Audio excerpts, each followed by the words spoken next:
I love science fiction concepts that blow my mind. I think about some sci-fi, especially space operas like Ian M. Banks' The Culture, Dan Simmons' Hyperion Cantos, and Frank Herbert's Dune, and when I stop to really think about the societies and the technologies that exist, it's hard to imagine these as the possible realities of our future. But that's exactly what they are, possible futures. A future where AI minds control every function of our society. A future where humanity is spread among the stars, connected by a network that allows for instant travel across light years. A future where a single commodity is valued above everything else so that an entire galactic civilization is built around it. Every time a sci-fi writer sits down to conjure up a new world into the pages of a book, what they're doing is making a prediction based on the information they have at the time, and weighing it up against A, the likelihood of said event happening at some point in the future, and B, how this event will impact society. What technology might be invented as a consequence. Or perhaps the technology itself is the event that occurred, and there are unintended consequences for society. How might society build its political systems? What does the family look like, if it exists at all? Do people age the same way? What are the day-to-day stressors of the average person in this strange new world? Truth is often much stranger than fiction. We don't expect artificial intelligences, spaceships and ray guns to come jumping out the page, but chances are they will at some point, in some form, become reality. Need proof? Some predictions made by science fiction have already become reality. In fact, you'd be surprised at how many there are. So many in fact that I'm going to split them into two categories, technological predictions and societal predictions. In this video I'm going to look at technology. So let's take a look. The future is there, looking back at us, trying to make sense of the fiction we have become. The digital revolution officially started in the 1980s with the birth of the modern internet and is still going strong with Web 2.0, smart devices, social networking, big data and cloud computing. But it began in the 1960s with the creation of the Advanced Research Projects Agency network funded by the US Department of Defense, and this was the first workable prototype of the internet. ARPANET allowed multiple computers to communicate with one another on a single network. Technology advanced into the 1970s with the work of two scientists, Robert Kahn and Vinton Cerf, who developed a communications model standardizing how data was transmitted in multiple networks. ARPANET adopted this in 1983 and the modern internet was born. The internet itself as we know it today was originally predicted by science fiction writer William Gibson in his 1982 short story Burning Chrome, and developed later in the seminal cyberpunk classic Neuromancer, published in 1984. Gibson's Sprawl trilogy is set in a near-future world dominated by corporations. Gibson focuses on the effects of technology and the unintended consequences as it filters out of research labs onto the streets. It's in these books that Gibson coined the term cyberspace. While we can credit Gibson with thinking up what we would come to recognise as the modern day internet, this isn't the first instance of interconnecting technology being thought up by a writer.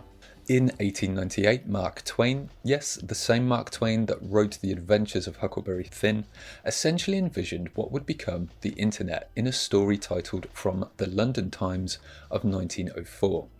He wrote about something he called a telectroscope, essentially a dial-up connection which allowed people to connect to a worldwide network via their phone lines, letting them see and hear information from across the globe. Prior to Gibson's term cyberspace becoming ubic, see what I did there? He wasn't the first to write about virtual reality, which is a digital simulation of an experience. Several of acclaimed sci-fi writer Philip K. Dick's most famous works, including the short story The Minority Report, were full of virtual and augmented reality. The author imagined worlds where everything around you could be something else, thanks to electronics that altered the perception of reality. In 1957, PKD wrote a story called Eye in the Sky, which postulated that life was a simulation, and that the weak could be exploited by the powerful for dominance. While this virtual reality is on a whole other level, virtual and augmented realities have today become the norm and are still developing. Currently, standard virtual reality systems use either virtual reality headsets or multi-projected environments to generate realistic images, sounds, and other sensations that simulate a user's physical presence in a virtual environment. A person using virtual reality equipment is able to look around the artificial world, move around, and interact with virtual features and items.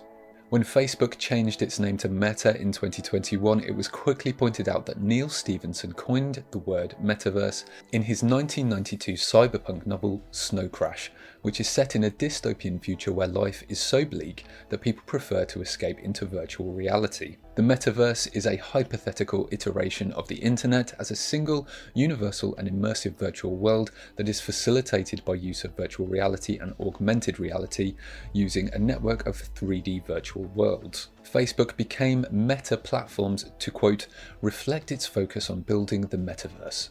According to Meta, the metaverse refers to the integrated environment that links all of the company's products and services. This concept of escaping reality into digital constructs can still be seen in more contemporary science fiction, such as Ernest Cline's 2011 novel Ready Player One, where characters explore the virtual utopia known as Oasis to avoid the harshness of their reality. Communication technologies feature so much in science fiction, classic and modern, because communication has far and wide-reaching implications on society. Just look at the telegram, the telephone, postal services, email, radio, and how each of these has changed the face of society. Sci-fi writers are forever thinking up new and inventive ways that people might communicate in the future, especially over long distances. In 1945, sci-fi writer Arthur C. Clarke wrote a manuscript called The Space Station, Its Radio Applications. Here he introduced for the first time satellites in geosynchronous orbit of Earth being used for telecommunication relays and television signals. Clarke's fiction was full of his predictions, and throughout his career as a writer he also became a noted futurist, featuring on many programs to offer up his prophecy. In a 1964 BBC documentary, Clarke detailed an unnervingly accurate assessment of how instant communication over global distances would become the norm. He said, "These things will make possible a world in which we can be in instant contact wherever we may be, when we can contact our friends anywhere on Earth, even if we don't know their physical location.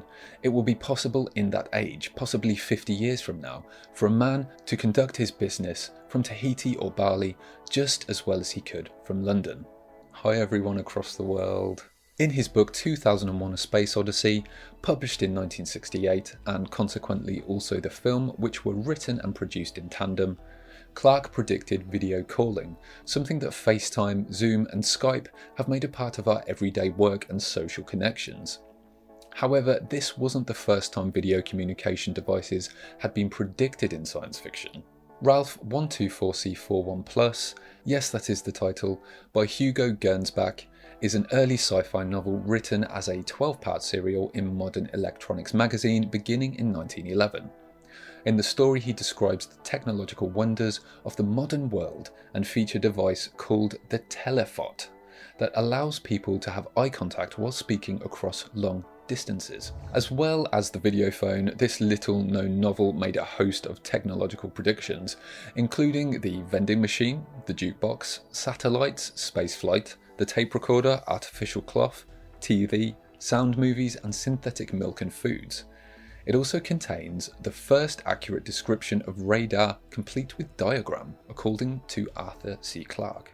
The mobile phone or cell phone is another form of communication that was predicted by a science fiction writer, by none other than the father of science fiction, H.G. Wells. In both Wells' The Shape of Things to Come and Men Like Gods, he imagined what could be thought of as cell phones and voicemail. Men Like Gods, published in 1923, takes place in a futuristic utopia that's essentially Earth after thousands of years of progress. In this reality, people communicate exclusively with wireless systems that employ a combination of voicemail and email-like properties. For in utopia, except by previous arrangement, people do not talk together on the telephone, he writes. A message is sent to the station of the district in which the recipient is known to be, and there it waits until he chooses to tap his accumulated messages, and any that one wishes to repeat. can be repeated. Then he talks back to the senders and dispatches any other messages he wishes. The transmission is wireless. The universal translator is another concept that has made its way from science fiction into reality.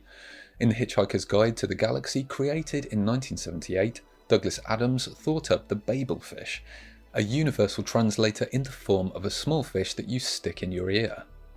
Of course, the universal translator we see today are likely to be apps on your phones, but who knows, one day we could all be sticking fish in our ears. Personal devices have been around a while.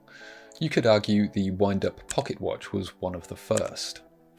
Watches today, however, are very different thanks largely to digital technology and, of course, with smartwatches, the internet, which has created an Internet of Things between our personal devices, helping to keep us all alerted to the moment George R.R. Martin talks about Winds of Winter.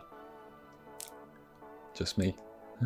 As well as predicting satellite communication, sci-fi author and futurist Arthur C. Clarke also predicted the smartwatch, or as he called them, wristwatch telephones. I don't know why I did that voice. In a 1976 interview, Clarke took the concept one step further from the 1930s American comic strip detective Dick Tracy, who used a wristwatch radio. He told the interview that the wristwatch telephone will be technologically feasible very soon. In the 90s, a wrist computer called Message Watch and a prototype of a phone watch were developed by Nippon Telegraph and Telegraph Corp in Japan, but they were mostly seen as niche toys and never really got off the ground. Skip ahead some years and fitness trackers paved the way for Apple to revolutionise the practicality of the smartwatch. According to Counterpoint Research's Global Smartwork Model Tracker, 40 million smartwatches were sold in the last quarter of 2021 alone, which contributed to 24% of overall growth in the year. Apple retained its leading position with 30% market share. Another Apple revolutionised product is the iPad, another technology that can be seen in Arthur C. Clarke's 2001: A Space Odyssey. In the movie version, there's a scene in which astronauts watch/read from a pair of flat-screen tablets that look eerily familiar. While we're at it, we also have to give a shout out to Star Trek. While not a book, although many book series do exist in this universe, Star Trek was ahead of its time with a lot of technology, including universal translators, as mentioned before, a device that looks a lot like a flip phone, which aired in the 1960s, 3D printers, computer tablets/ebook readers, and also earbuds, despite being, well, looking like a satellite coming out of your ear. Speaking of earbuds, Ray Bradbury's iconic dystopian novel Fahrenheit 451, published in 1953, features a technology that predicts the rise of earbuds and the modern earbud culture. These seashells are described as thimble radios tamped tight, and an electronic ocean of sound, of music and talk coming in on the shore of her unsleeping mind. In 1966, the most personal audio available was the transistor radio, and though headphones existed, they were large and bulky. Bradbury envisioned tiny thimble-sized earbuds that played private audio, both music and talk. Today, it's a common sight to see people walking around immersed in their own audio entertainment delivered through personal earbuds. On ebook readers, Douglas Adams' The Hitchhiker's Guide to the Galaxy predicts what could be thought of as a tablet ebook Siri hybrid. The story features a book that talks and digitally displays information. It helps the characters navigate the mysterious galaxy, giving them helpful tips and information along the way. It can be voice activated and in many ways acts like a tablet/ebook reader. Another device Arthur C. Clarke seems to have comfortably predicted, or at least is well on the way to predicting, is the rapidly developing technology of 3D printing. Clarke foresaw the invention of what he called a replication device that would create an exact copy of anything. This is a familiar concept in many science fiction stories today, but Clarke's prediction comes way back from 1964. In the 1980s, 3D printing techniques were considered suitable only for the production of functional or aesthetic prototypes. However, since 2019, the precision, repeatability and material range of 3D printing have increased to the point that some 3D printing processes are considered viable as an industrial production technology. Today, 3D printers construct three-dimensional objects from a digital 3D model that can be done in a variety of processes in which materials such as plastics, liquids, powder grains are fused, typically layer by layer. Clarke made a clear warning about this technology, however, stating it might cause massive societal disruption. He said, "Confronted by such a device, our present society would probably sink into a kind of gluttonous barbarism, since everyone would want unlimited quantities of everything. The power of destruction, which had once been the ultimate privilege of government, was now the only power left in the world, and it was everywhere." Futuristic weaponry is another staple of the science fiction novel, especially in military sci-fi, so it probably won't surprise you to know that a number of predictions made by sci-fi writers in this area also became reality, including the most devastating weapon of all, nuclear weapons.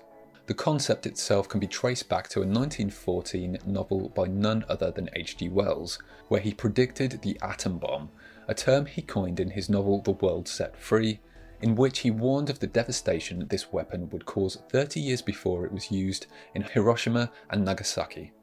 In the story, atomic bombs contribute to the destructive war.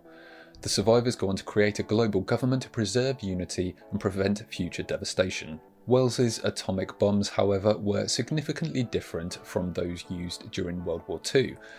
They exploded continually for days, weeks or months depending upon their size, as the elements in them furiously radiated energy during their degeneration. Then later in Robert Heinlein's 1940 short story Solution Unsatisfactory, Heinlein predicted a future world where America develops an atomic weapon that ends World War II unilaterally. After they use it, it spurs the rest of the world into a nuclear arms race to keep up. The story was written 5 years before the bombing of Hiroshima and Nagasaki. Interestingly, this story also predicted the Cold War, before the US was even in World War II, and before the Manhattan Project even existed. In the story, the US develops a nuclear weapon and, for a brief time, is the nuclear power in the whole world. America knows that its enemies will get the weapon soon. That much actually happened in real life 5 years later. Another weapon that science fiction correctly predicted include taser guns in the 1911 novel called Thomas A. Swift's Electric Rifle, which features a similar device to the ones used today. Nuclear physicist Jack Cover completed the first taser stun gun in the 1970s and even named the taser from the book. Taser is an acronym for Thomas A. Swift Electric Rifle. Tanks are another military staple that emerged from the pages of science fiction. H.G. Wells' story The Land Ironclads, published in Strand magazine in 1903, takes the then current technology of metal-hulled warships and puts them on land, creating war machine tanks. Wells's conceptualised modern-day tanks were approximately 100 foot long and rolled on 8 pairs of wheels, each of which had its own independent turning axle. A tower at the top of the machine let the captain survey the scene. Tanks were first deployed on the battlefield in 1916, 13 years later, during the Battle of the Somme. The submarine is another device straight from the pages of science fiction. While not strictly a weapon in itself, this vessel has a long history, but modern submarines, as we recognise them today, date back to around the time of the First World War. However, in the 1800s, there were rapidly developing prototypes. This could have inspired Jules Verne's 20,000 Leagues Under the Sea, first published in 1879. In the story, Verne devised a huge electric submarine called Nautilus. Synonymous with the submarine is radar, again not a weapon, but it has a long history of military application. It was in Hugo Gernsback's 1911 novel Ralph 124C41+ that readers were introduced to the concept. Gernsback describes his device, called an actinoscope, as a wave of pulsating polarized ether that is reflected in metallic objects and returned to the emitter, thus allowing to calculate the position and distance. Radar, an acronym for Radio Detection and Ranging, uses electromagnetic radiation to determine how far away an object is, or to detect an object in the first place. And who could have radar without their very own Combat Information Center, or CIC?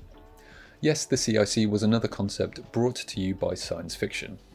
A combat information center is a room in a warship that functions as a tactical hub, quickly processing and providing information to commanding officers, as well as to other control stations. The idea of the CIC appeared in science fiction as early as the 1900s with a struggle for empire. And according to Rear Admiral Cal Lanning, who helped develop the CIC, the idea was specifically, consciously and directly taken from the Lensman series by E. Smith, who today some consider the father of space opera. Reportedly, the CIC was further influenced by the works of Rear Admiral Cal Lanning's friend, Robert Heinlein. Solar energy is another concept we're all familiar with. It converts sunlight into electrical energy either through photovoltaic panels or through mirrors that concentrate solar radiation. Well, back in 1911, Hugo Gernsback's Ralph 124C41+, yes, this one again. I wonder if I crack open the book it will tell me this week's lottery numbers. Gernsback predicted the use of the sun's energy as a source of power. However, earlier than this, in the 1905 novel Sultana's Dream by Ruqayya Sakhawat Hossein, Hossein wrote about a fictional futuristic society ruled exclusively by women. In the story, she also imagined video calls and solar power. One of the interesting things about solar power is that it's an energy source that's still developing. In Isaac Asimov's story Reason, published in 1941, a solar-powered satellite transmits microwaves to an Earth-based satellite antenna that converts microwave energy into electricity. 45 years later, NASA engineer Peter Glaser invented a solar-powered satellite and was granted a patent in 1973 that claimed the transmission of microwave-generated power to receivers on Earth. While the technological validity and economic viability of this technology was once considered less feasible, things have changed, and now the concept of harnessing an unlimited supply of sustainable energy from solar power beamed wirelessly from space are looking more possible, according to a 2022 Advanced Science news article. Advances in transportation and how we get from point A to point B have had major implications on society, and further advancements will only do the same. So it's no wonder sci-fi writers are continually predicting new concepts for travel across distances. In his 1951 short story, The Pedestrian, Ray Bradbury wrote about cars that drove themselves. Although plenty of other sci-fi writers piggybacked off the idea over the past 60+ years, Bradbury is reportedly the real pioneer of the idea. In 2009, Google started the self-driving car project, which has since been rebranded into Waymo, a company that offers driverless taxi rides to the public. Tesla is currently developing their autopilot system, and countless other automakers and tech companies are racing to create fully autonomous vehicles. In the same lane, not sorry for the pun, sci-fi author Isaac Asimov predicted the rise of cars with robot brains after visiting the World's Fair in 1964. In a New York Times essay, Asimov imagined visiting a World's Fair 50 years in the future.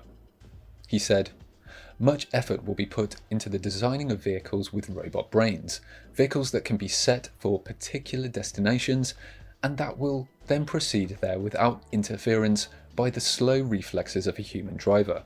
Elsewhere in sci-fi, in his story Anticipations, published in 1900, H.G. Wells prophesied the abolition of distance by real-life technologies such as the railway, and in Jules Verne's Robo the Conqueror, published in 1886, also known as The Clipper of the Clouds, a flying device called an aeronef is eerily like a helicopter today. Wells predicted moving autowalks, you know, those flat escalators in the airport that go half the speed you can walk, and also aircrafts in his novel When the Sleeper Wakes, a story about a man who sleeps for 203 years, waking up in a completely transformed London. Science and technology are developing rapidly around us, and there's no telling what types of strange technology will be in the average home in 100 years' time. If you want a hint of what's to come, however, just check out some of the science fiction written in the past few decades. But here's a question to think about. Would all the technology we've covered today ever have existed at all if the humble science fiction writer didn't first conceptualize them and put them in the pages of a book? Just something to think about.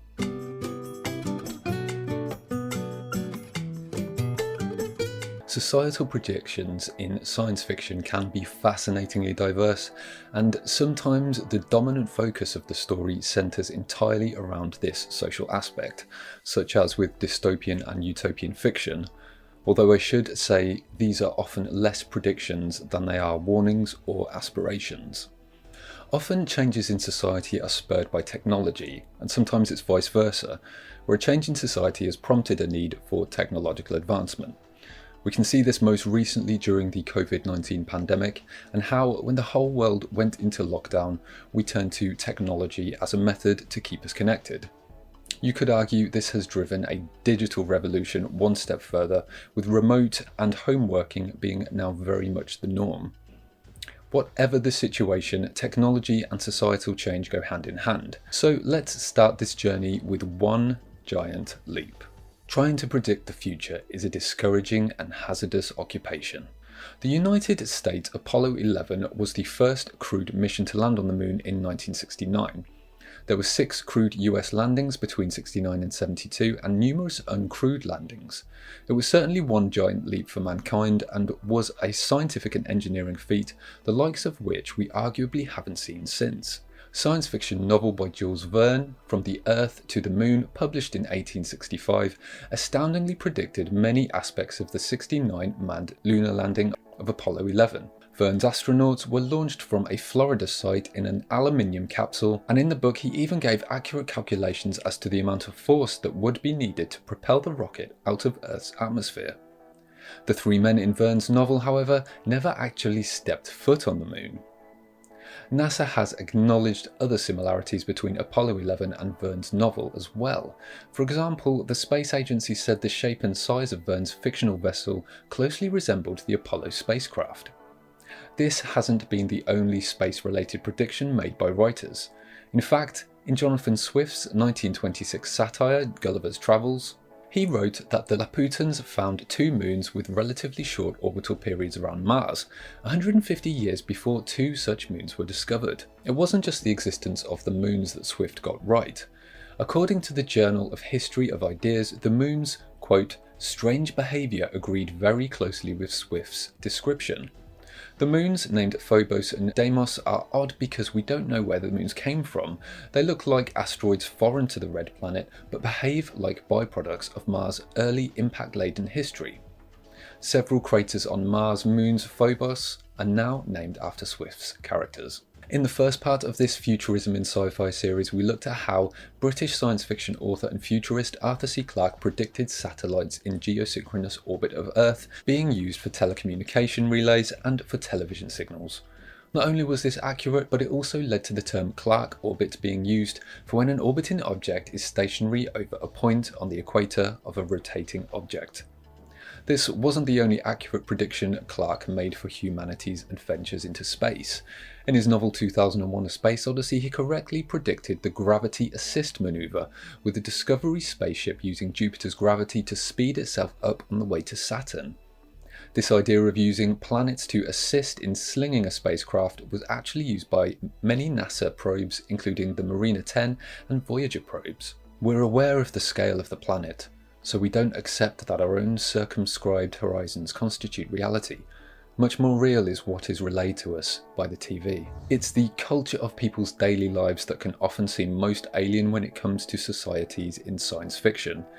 This could affect anything from the type of food people eat, how they have relationships, if they have them at all, what their homes are like, what they do for entertainment.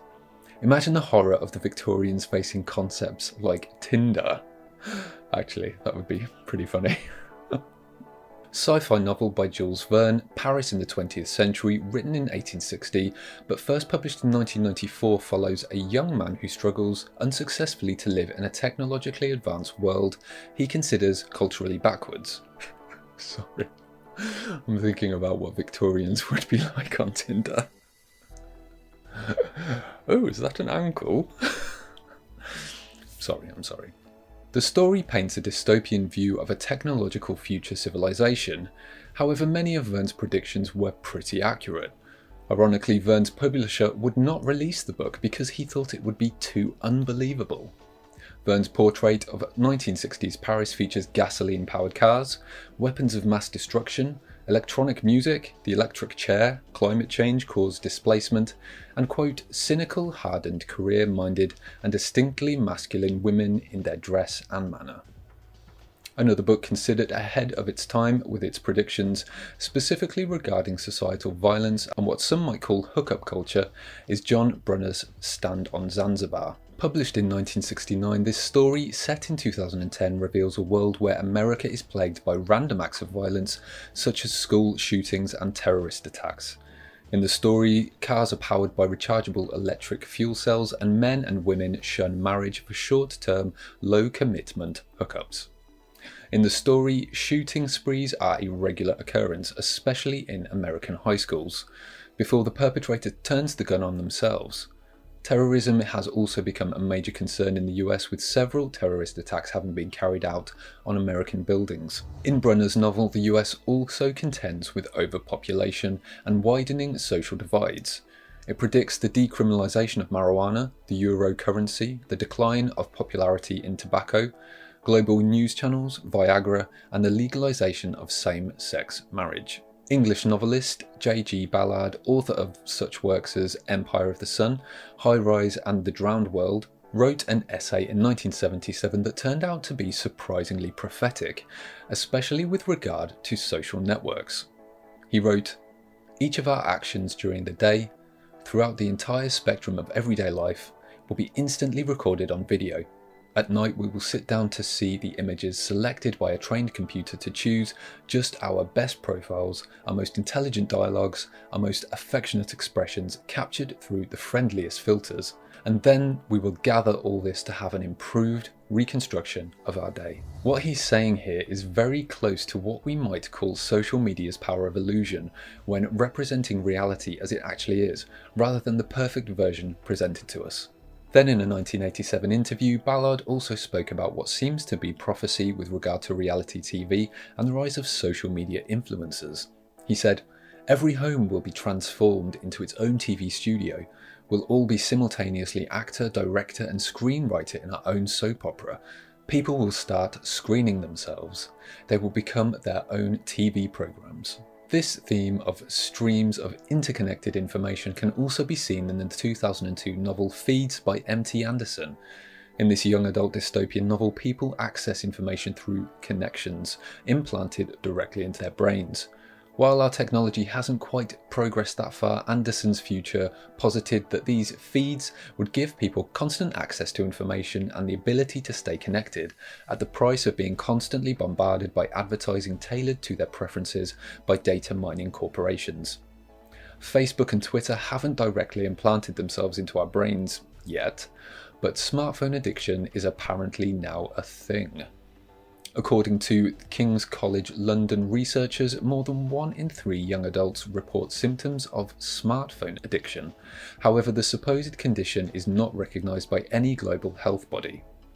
Nomophobia, which stands for no mobile phone phobia, is used to describe a psychological condition when people have a fear of being detached from mobile phone connectivity, according to the Recovery Trust in the UK. Then in Ray Bradbury's classic dystopian story Fahrenheit 451, published in 1953, the novel describes people communicating with friends through a digital wall, which bears some similarity to the sharing of messages on platforms like Facebook. How we consume information is also highlighted in Jules Verne's 1889 short story called In the Year 2889. While he may have been a little off on the date, Verne predicted that people would one day listen to news instead of reading the newspaper. He writes, "Instead of being printed, the Earth Chronicle is every morning spoken to subscribers, who from interesting conversations with reporters, statesmen and scientists, learn the news of the day." Not only is how we consume information prime subject for the futurist sci-fi writer, but the very information we consume is too. While not a direct prediction in itself, but I thought it worth mentioning, is the parallel between Isaac Asimov's Encyclopaedia Galactica in his Foundation trilogy, published in 1951, and Wikipedia, a free online encyclopedia created and edited by volunteers around the world and hosted by Wikimedia Foundation. Asimov describes the Encyclopaedia Galactica as a giant summary of all knowledge, compiled by thousands of researchers. On money, Edward Bellamy wrote in 1888 in his novel Looking Backward about the concept of a universal credit where citizens in his future utopia carry a card that allows them to spend on goods and services without paper money changing hands. On religion, you may or may not know that Scientology was founded by the science fiction writer L. Ron Hubbard, and that Robert Heinlein's Stranger in a Strange Land also spawned its own religion, which I go into in depth in my video here. The Church of Scientology, according to the church itself, offers a path leading to a complete and certain understanding of one's true spiritual nature and one's relationship to self, family, groups, mankind, all life forms, the material universe and the spiritual universe and the supreme being, whatever that is. There are reportedly 10 million church members worldwide. The point of creating futures is to get people to imagine what they want and what they don't want to happen down the road, and maybe do something about it. Modern civil rights protections were predicted in the book Woman on the Edge of Time by Marge Piercy, published in 1976. The novel, which is considered a classic of utopian speculative fiction, predicts civil rights protections for LGBT people and anticipates the 2010 US Supreme Court ruling Citizens United, which some argue gave corporations and super-political action committees unprecedented influence over elections. The book also predicts the popularity of cosmetic procedures like lip fillers and foreshadows huge political changes, including the increased influence of corporations on politics. None other than H.G. Wells, in his many utopias, envisioned a government ruling nation-states which would give every person the right to be educated, have work, and the freedom to enjoy their personal life with privacy. Wells visualised freedom from any sort of mutilation or sterilisation, and from torture. There are admittedly varying degrees of these rights seen across the globe today, and can be largely summarised as universal human rights. On the dystopian flip side, in 1949, British author George Orwell wrote the classic 1984. The primary theme of the book is to warn readers of the dangers of totalitarianism. The central focus is to convey the extreme level of control and power possible under a truly totalitarian regime. It explores how such a governmental system would impact society and the people who live in it. In the story, he describes the concept of a dystopian state monitored by an interconnected web of security cameras so that personal privacy has been all but obliterated. According to 2021 research by Tooltester, China has more CCTV than anywhere else in the world, with over one camera for every citizen in its major cities. It's almost impossible to go unnoticed there. Perhaps more surprisingly, according to the research, is that the US comes in second and has an average of 2 cameras for every 10 people in its major cities. The UK claimed third place, with 1 CCTV camera for every 16 citizens in larger cities. Nothing remains the same from one moment to the next. You can't step into the same river twice. Life, evolution, the whole universe of space-time, matter, energy, existence itself is essentially change. The environment is always in the news in some form, and it has been for at least as long as I can remember, with climate change currently at the top of the agenda. Growing environmental concern is often reflected in science fiction. In Ursula Le Guin's 1971 novel The Lathe of Heaven, when an unethical psychotherapist learns that his patient's dreams can alter reality, he manipulates those dreams for his own ends. The story, set in 2002, is set on an Earth where the polar ice caps are melting, temperatures are rising due to greenhouse gases, and there's a long war in the Middle East. This book is among the earliest published that reference global warming. According to NASA, while Earth's climate has changed throughout its history, the current warming is happening at a rate not seen in the past 10,000 years. It says, the current warming trend is different because it is clearly the result of human activities since the mid-1800s and is proceeding at a rate not seen over many recent millennia. Overpopulation is another popular environmental theme among sci-fi writers. Make Room is a 1966 science fiction novel written by Henry Harrison, exploring the consequences of unchecked population growth on society. It was one of the first mainstream commercial fiction books to address overpopulation concerns. The book is also famous for inspiring the 1973 film Soylent Green, in which population growth triggers an alarming solution to food shortages. In the story, a gangster is murdered during a blistering Manhattan heatwave, and city cop Andy Roosh is under pressure to solve the crime. While overpopulation is a clear concern in some areas of the globe, it is an area of debate. The organisation Overpopulation Project says the world is overpopulated for two reasons: because people are displacing wildlife species around the globe, and because we are degrading ecosystems that provide essential, irreplaceable environmental services that future generations will need to live decent lives. According to a report by Sustainable Review, there are indications why overpopulation is a myth, including the fact that in 2021 China and the US saw its first population decline in 60 years, and every region on Earth except Africa now expects more deaths than births in the coming decades. On the same environmental trend, resource scarcity is another topic sci-fi writers often grapple with when delving into sociological elements of science fiction. In the 1994 novel Heavy Weather by Bruce Sterling, the story chronicles the adventures of a group of storm chasers in the year 2031. Global warming is ravaging the planet and spinning off hugely destructive storm systems that lay waste to populated areas. The book has a number of relevant details warning of resource wars, species collapse, and deadly new disease vectors. He made the following predictions for what the world might look like in the year 2000. During the next 50 years, mankind will face three great problems: the problem of avoiding war, the problem of feeding and clothing a population of 2.25 billion, which by 2000 will have grown upward of 3 billions, and the problem of supplying these billions without ruining the planet's irreplaceable resources. In 2022, Earth Overshoot Day fell on the 28th of July, a date that occurs each year and marks when humanity has used all the biological resources that Earth regenerates during that entire year.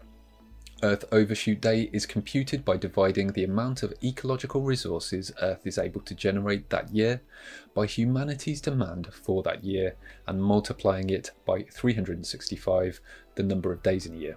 Speaking of disease vectors, the 1982 manga series Akira by Katsuhiro Otomo contains a strangely specific prediction that the 2020 Olympics are held in Tokyo during an epidemic while protesters call for it to be cancelled. In real life, the 2020 Olympics in Tokyo were postponed until 2021 due to the COVID-19 pandemic. In 2020, theories that this manga and its 1988 film adaptation predicted the COVID-19 epidemic were exaggerated, as references to epidemics are not central to the plot, but I thought it was worth mentioning. Also in the novella The Machine Stops, published in 1909, E.M. Forster came very close to predicting the COVID-19 pandemic lockdown life in 2020. The story describes a world where most of the human population has lost the ability to live on the surface of Earth. Each individual now lives in isolation below ground in a standard room, with all bodily and spiritual needs met by the omnipotent global machine. Travel is permitted but is unpopular and rarely necessary. Communication is made via a kind of instant messaging/video conferencing machine. Life, although it may only be an accumulation of anguish, is dear to me, and I will defend it. It could be argued that little makes an impact to a society the way medical advancements do. Think back to before penicillin, antibiotics, vaccines, surgery, the list goes on. So it's only right that science fiction writers speculate on how advancements of the future will impact health and society. Organ transplants were one such advancements that was thought up in one of the earliest science fiction novels, Mary Shelley's The Modern Prometheus, or Frankenstein. The story is told by an English explorer in the Arctic who assists Victor Frankenstein on the final leg of his chase at the end of the novel.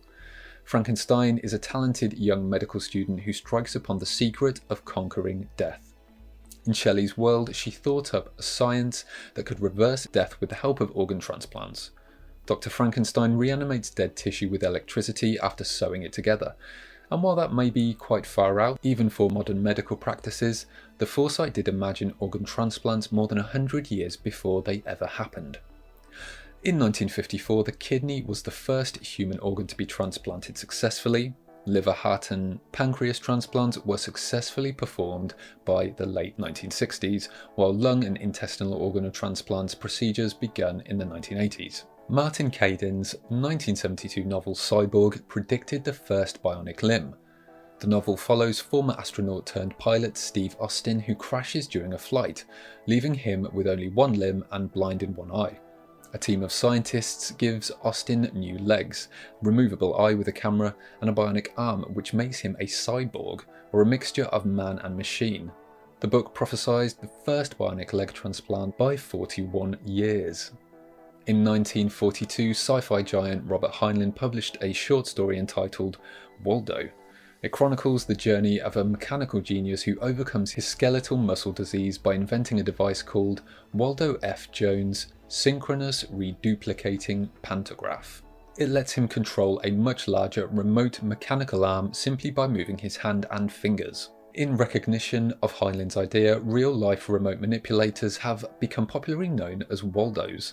A company called the Character Shop later trademarked the word Waldo for their data capture input devices that they use to control their puppets and animatronics. While advancements in genetic engineering are currently still in their infant stages, with gene editing technology such as CRISPR continuing to emerge, genetic engineering is here and will only see further advancements in the near future, bringing with it a whole host of ethical and moral conundrums that humanity will have to face. The 1896 H.G. Wells novel The Island of Dr. Moreau follows Edward Prendick, who is a shipwrecked man rescued by a passing boat. He is left on the island home of Dr. Moreau, a mad scientist who creates human-like hybrid beings from animals via vivisection. The novel deals with several philosophical themes, including moral responsibility, human identity, and human interference with nature. Wells describes it as an exercise in youthful blasphemy, but is in fact a prophetic future take on genetic engineering.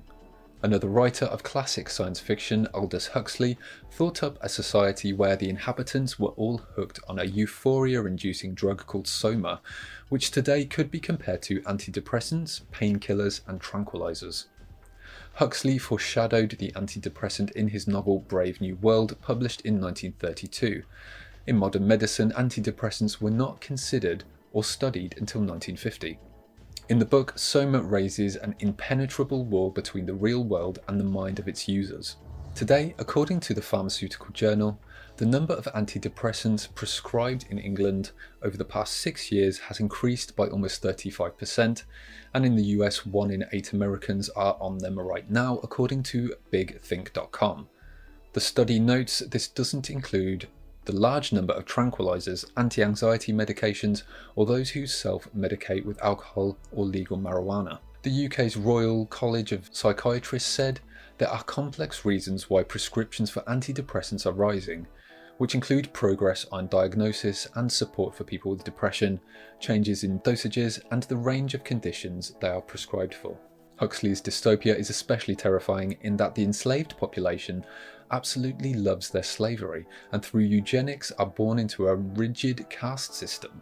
Eugenics is the study of manipulating reproduction within a human population toward a particular outcome.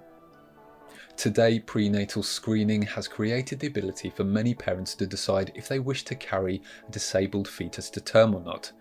In Iceland, this has resulted in the near eradication of new cases of Down syndrome in the country. Almost 100% of detected cases lead to an abortion shortly after, according to the same Big Think article. Less well known is the process of sperm sorting, which allows for a couple to increase the chances of choosing the gender of their child as part of the process of in vitro fertilization, as well as used to prevent X-linked diseases. So now we've come to the end of this 2-part series, and while we've certainly covered a lot, I'm sure there are many more instances of sci-fi predicting reality out there, so let me know in the comments if you find any. Before I go, I just want to leave you with this thought. Did all of the books we've covered make predictions, or did they actually inspire? And if that is the case, what is today's science fiction predicting or inspiring for tomorrow's future?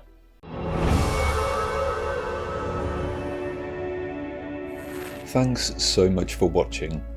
If you're craving an extraordinary journey through realms unexplored, consider delving into universes directly out of my brain by checking out my sci-fi novels Black Milk and Delphine Descends.